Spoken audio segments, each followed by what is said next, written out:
Hi everyone, my name's Stephanie Netto, and today I'll be talking to you guys about why anxiety disorders are in fact maladaptive, which might seem incredibly obvious, but maybe by the end of this you'll see why it's not quite so obvious. One of those reasons being that anxiety disorders are incredibly useful for responding to threats, where specific anxiety disorders respond to specific threats in your environment.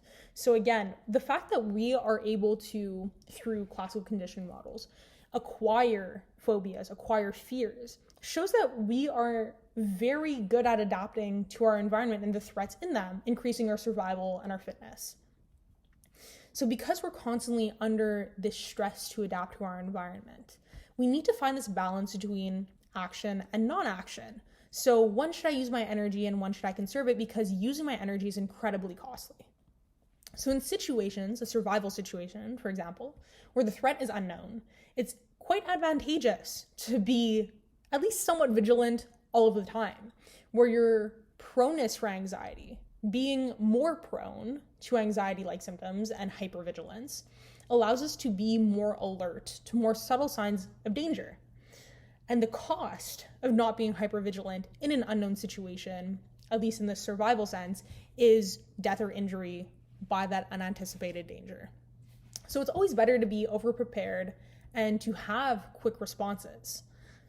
More support for this would be the fact that anxiety is clearly still very present in our population.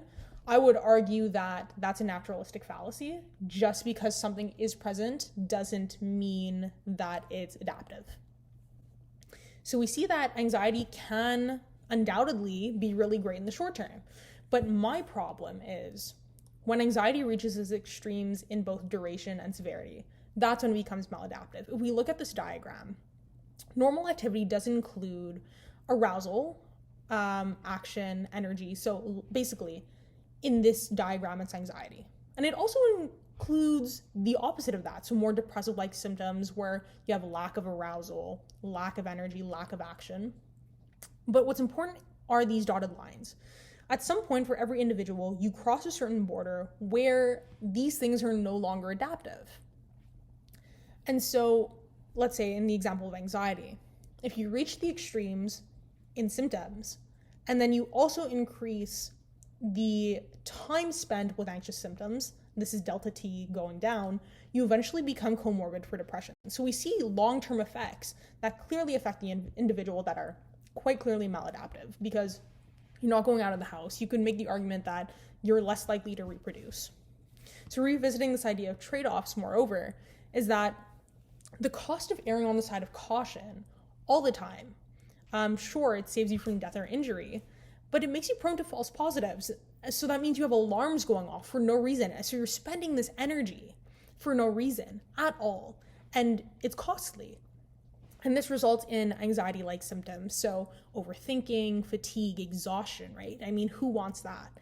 And we see that the system is great in a survival context, but in the context of Western countries in the 20th century, it's maladaptive. It doesn't work because the society we live in secures a certain kind of predictability and safety.